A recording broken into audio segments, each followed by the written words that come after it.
Hello UK family, எல்லாருக்கும் வணக்கம். எல்லாரும் நல்லா இருக்கீங்கன்னு நினைக்கிறேன். இன்னைக்கு நம்ம எதை பத்தி பார்க்க போறோம்னா, fast boot and recovery mode தாங்க பார்க்க போறோம். ஓகேங்களா? இப்போ பார்த்தீங்கன்னா, இது எப்படின்னா, நம்மளோட இந்த வால்யூம் பட்டனும் பவர் பட்டனும் அன்ஃபார்ச்சுனேட்டா தெரியாம அமுக்கும் போது இந்த மாதிரி ஃபாஸ்ட் பூட் ரெக்கவரி மோடு வருங்க. ஓகேங்களா? ஸோ இந்த மாதிரி டைம்ல நீங்க என்ன பண்ணணும்னா, பயப்படக்கூடாது. ஃபோன் ஏதோ ஆயிடுச்சுன்னு சொல்லிட்டு நீங்க சர்வீஸ் சென்டருக்கும் போக தேவையில்ல. ஓகேங்களா? இது நீங்களே எப்படி ரெக்டிஃபை பண்ணலாம் அப்படின்னு பார்த்தீங்கன்னா, ஜஸ்ட் இந்த மாதிரி உங்களுக்கு ஃபாஸ்ட் பூட்டுன்னு மோடு வருது. இந்த மாதிரி மோடு வருதுன்னா இந்த மாதிரி உங்களுக்கு இப்போ காட்டும் பார்த்தீங்களா? ஸோ இந்த மாதிரி காட்டும் உங்களுக்கு ஃபாஸ்ட் பூட்டுன்னு காட்டும் உங்களுக்கு. ஓகேங்களா? ஸோ இந்த மாதிரி காட்டும் போது நீங்க என்ன பண்ணணும்னா, இந்த பவர் பட்டன் இருக்கு இல்லையா?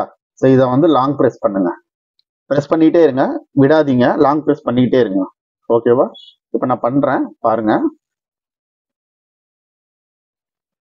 நீங்க இந்த லாங் ப்ரெஸ் பண்ணிக்கிட்டே இருக்கும்போது என்னன்னா, ஆட்டோமேட்டிக்கா அது நார்மல் ஆஃப் ஆகிட்டு நார்மல் மோடுக்கு போக ஆரம்பிச்சிடும். ஓகேங்களா? ஸோ இது ஃபோன் ஏதோ ஆயிடுச்சுன்னு சொல்லிட்டு நீங்க பயப்பட தேவையில்ல. ஓகேங்களா? ஸோ வந்துருச்சு பாத்தீங்களா? யாருக்கெல்லாம் பிடிச்சிருந்ததோ அவங்களாம் லைக் ஷேர் கொடுங்க. என்னோட சேனலுக்கு சப்ஸ்கிரைப் பண்ணுங்க. நிறைய பேர் சப்ஸ்கிரைப் பண்ணாமையே தான் பாக்குறீங்க. ஸோ நீங்க பண்ணீங்கன்னா எனக்கு ஒரு மோட்டிவேட்டா இருக்கும். நன்றி, வணக்கம், தேங்க்யூ.